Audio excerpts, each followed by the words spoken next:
Well, here's our instructional video on how to fit a power-up kit to a Ducati Monster 696, 796 and 1100 fitted with ABS. Using the key, remove the seat. Using a 3mm Allen key, remove the 11 cap head screws.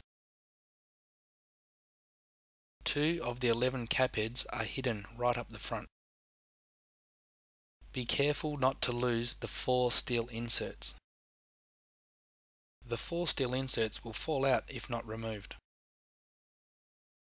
Using a 4mm Allen key, remove the rear tank cover bolt. Using a 3mm Allen key, remove the center tank cover bolt. The tank covers must come off before the fuel cap surround. Do this by gently pulling backwards towards the rear of the bike. There are 2 plastic lugs on each tank cover. Be careful that you pull them the right direction so you do not break them. Remove the other side. Now the center fuel cap cover can be removed. Here is the layout of the fuel tank vent lines and drains.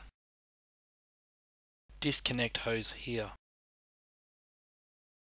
Using an 8mm spanner, remove this bolt. Using a 5mm Allen key, remove the rear tank bolt. Grabbing the fuel tank in the center, lift upwards, dislodging the rear of the tank from the tool tray. Once the tank is free at the rear, drag slightly backwards, removing the pins from the bushes that locate the front of the tank. When the front tank pins become free, relocate rear of tank in tool tray area for support. Disconnect fuel pump wiring. Using an 8mm socket, remove the plastic fuel pump shield. Take note of which fuel line goes to which port in the fuel pump. Put down plenty of rag to catch fuel spillage. Lightly squeeze these tags to release fuel line. Remove both fuel lines. Remove the tank. Try and drain all the fuel from the lines. Remove the 2 negative leads from the battery first.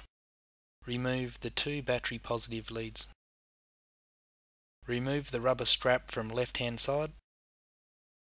Remove the battery and the rubber case. Now you can totally remove the rubber strap. Remove the main ECU connector. This tab must be pushed to let cam lock release. Using a 5mm Allen key, remove the 4 cap heads. Remove the ECU. Push in the small tab. Remove the coil wire.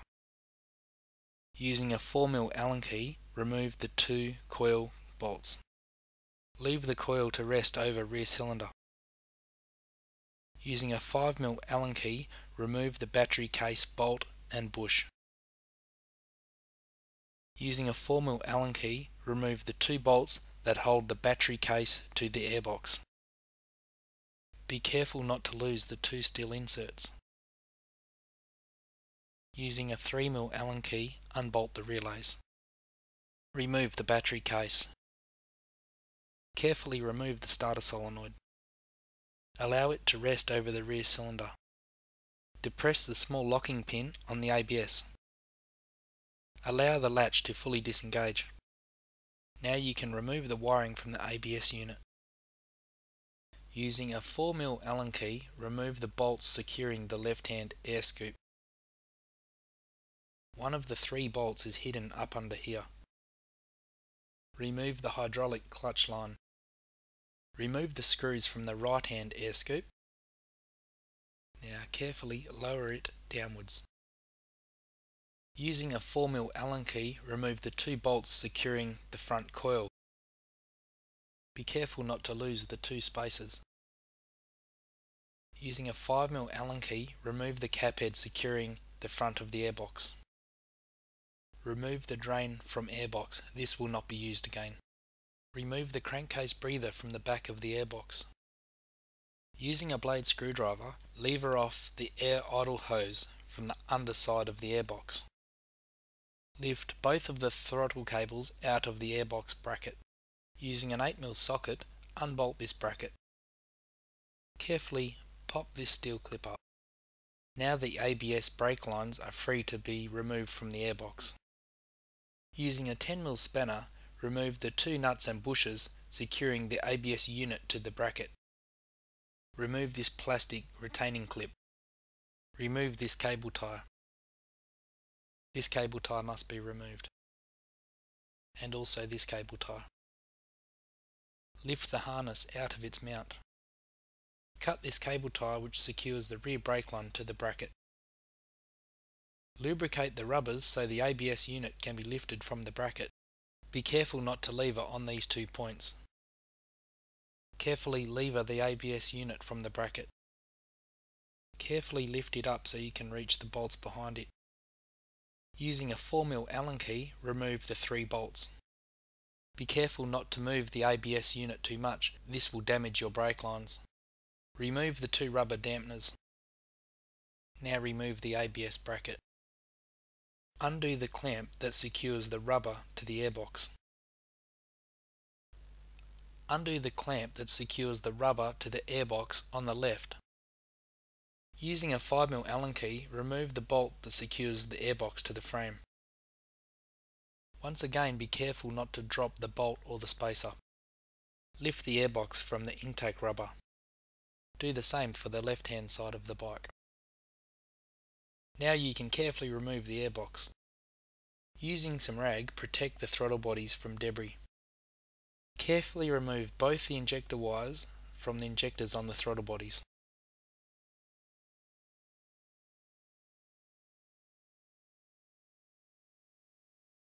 Sit the main large ECU bracket in position. Be careful that nothing will be crushed under the bracket.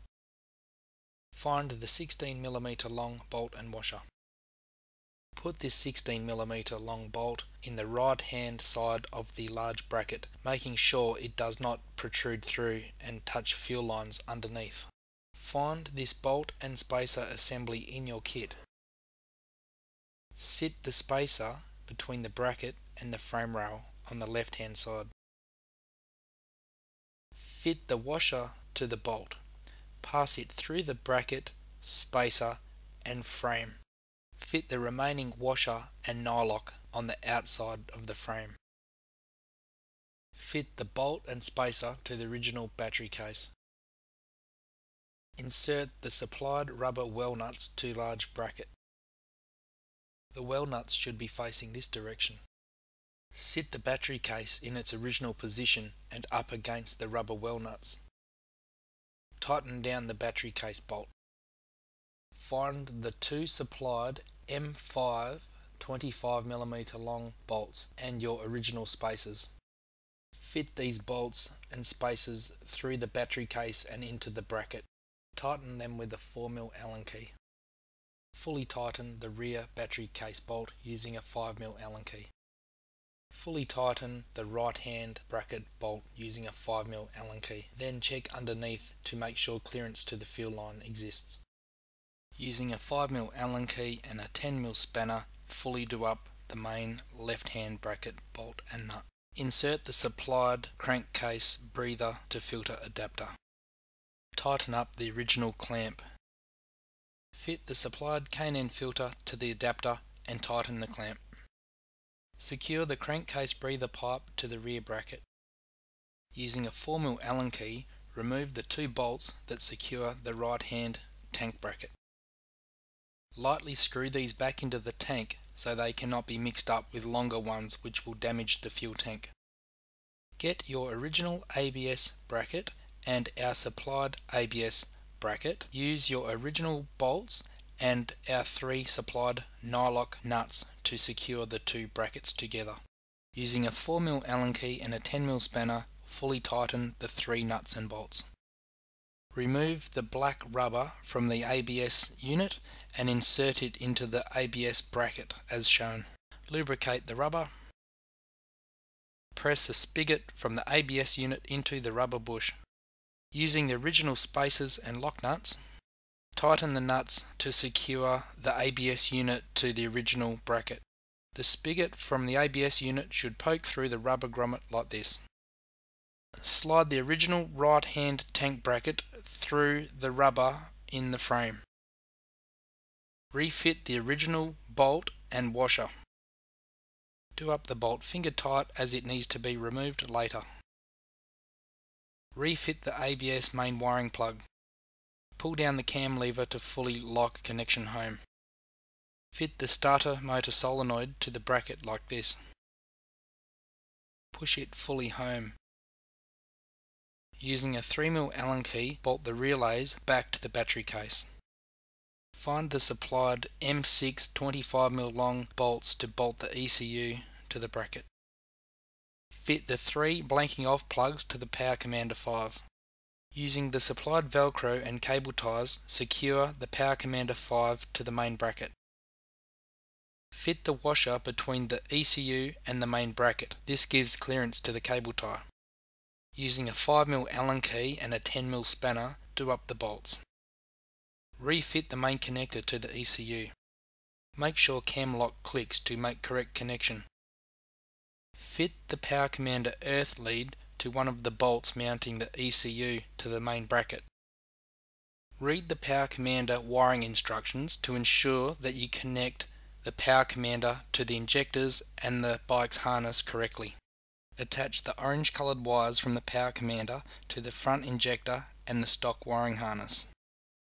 Make sure all the Power Commander cables and bike's harness cables are pulled out the way of the throttle assembly.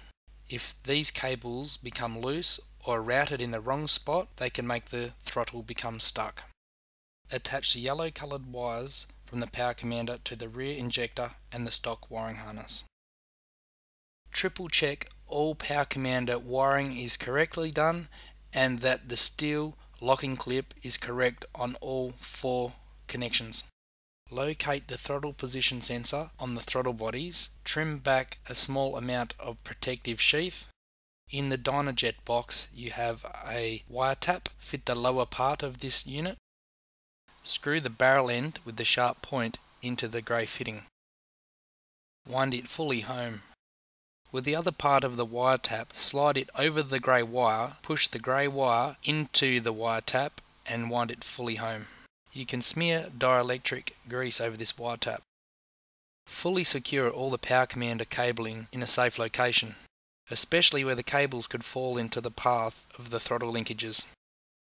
The large K&N filters come pre-oiled. You need to fit the clamp and insert the velocity stack into the filter. Using a blade screwdriver, tighten the clamp. Fit the waterproof outerwear covers. Remove and discard this steel clamp from the airbox water drain. You could totally remove this hose or zip tie it to the frame. Over the original air idle hose, fit the supplied hose clamp, the white plastic spigot and the K&N filter. Tighten up both the hose clamps. Fit the 4 white round sticky back pads to the bracket as shown. Pass the bolt through the washer, through the rubber, then through the bracket and put on the nylock nut. Tighten the bolt with a 6mm Allen key and holding the lower nut until the bolt is held in the nylock. Do not over tighten. Fit the 2 cable ties that will secure the bracket to the frame tube. Be careful this part of the harness doesn't rub on the edge of the bracket. Secure this harness away from that sharp edge. Get the 2 supplied 25mm long cap heads, pass them through the coil and through the supplied well nuts. Just wind them down finger tight. Lift the coil and push the well nuts through the holes in the front bracket. Gently tighten with a 4mm Allen key. Remove the rag from the intake rubbers. Fit the filter and velocity stack assembly into the original intake rubber. Make sure both filter assemblies are fitted correctly. Refit the 2 rear ABS lines into the plastic bracket. Refit this original plastic brake hose bracket. Secure the rear brake lines to the plastic bracket with 2 cable ties. Carefully lift the main harness up onto this bracket. It should sit something like this. Secure with a cable tie. Reclip this part of the wiring loom to the original bracket. Tighten this bolt with an 8mm socket. Run this lead through this location. Refit the rear ignition coil using the original bolts. Make sure the plug lead is fitted correctly. Then replug this wire back into the coil.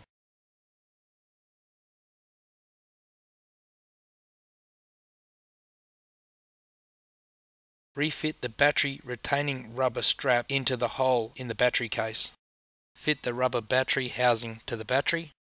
While holding up the rubber strap, lower the battery into the battery case, making sure it's fitted correctly with the terminals facing towards the ECU. Hook down the strap. This is the way the battery should be sitting in the bike. Get the bike's two main positive leads. Fit them to the battery and fully tighten. You can fit any excess power commander harness under the battery strap. Fit and tighten both the earth leads to the battery. Fit both of the protective rubber boots and make sure none of the wiring is going to rub on any of the stainless steel bracketry. Lift the two brake lines running from the ABS unit to the front brakes up into the rubber holder. Secure with a cable tie. Also secure these two hoses with a cable tie on the rubbers. Bolt up the right-hand air scoop that houses the regulator. Bolt up the middle grilled panel. Run the hydraulic clutch line through the tags on the left-hand air duct panel. Push the hydraulic clutch line behind this steel tag on the frame. Do up the bolts retaining it. This is the location of the clutch line. Refit the final air duct screw. Your bike should now look something like this. Using an 8mm spanner, remove the bolt and washer retaining the right-hand tank spigot. The ABS unit should sit here by itself. Refit the tank bracket using the original bolts. Locate the rear of the tank in the tool tray area. Very carefully preload the plastic fuel tabs in. Apply a small amount of grease to the O-rings. Fit the correct fuel line to the port on the fuel pump and push home until you hear it click. Do this for both of the fuel lines. Both of the fuel lines should flow freely and not crisscross each other. Plug in the fuel pump until you hear it click. Refit the fuel pump cover while supporting the lines. Refit the nuts and lightly tighten with an 8mm spanner. Holding the tank like this, lift the rear of the tank up out of the tool tray area. With a smear of grease on the front tank spigots, push them into the rubber housings. Clip the fuel lines into the fuel tank brackets. Make sure the fuel pump wiring isn't going to be squashed by the fuel tank when lowered. Push the tank forward and down until you hear it pop in the tool tray area. It will fully drop home and look like this. Fit the rubber over the diagnostic cable and press into the tool tray area beside the rear of the fuel tank. The rear O2 sensor wire should be lifted up and over this plastic tag on the lower part of the fuel pump. It stops the cable rubbing on the exhaust pipe. Fit the original bolt and washer through the ABS bracket and into the right-hand fuel tank spigot. The left-hand side has no bolt or washer. Tighten up this bolt with an 8mm spanner. Refit the rear tank bolt. Using a 5mm Allen key, gently tighten. You may need to hold the bolt from the top side of the fuel tank. Refit this hose to the fuel tank drain and vent lines. Sit the plastic fuel cap surround up against the ignition barrel and down over the fuel cap. Fit the fuel tank covers now by locating these two plastic lugs. Push them forward as far as they will go. Fit both of the rear tank cover bolts and washers. Also fit both of the center bolts on each tank cover. Push down the black plastic that surrounds the fuel cap, then fit the steel inserts that were removed earlier. Using a 3mm Allen key, refit the 11 cap head screws. Now go over all the tank cover screws and make sure they're all tightened correctly. Now you can refit the seat. Turn on the key and you'll hear the fuel pump prime. Using a torch, check fuel pump area for fuel leakage. Now you can start the bike. So what we haven't shown you in the install is how to reset the Power Commander 5's TPS. We've found that basically they are quite good straight out of the box, so it's really unnecessary. Also, the Power Commander 5 comes with the preloaded map to suit your configuration, so really you should be able to put your helmet on and go for a ride. See what you reckon.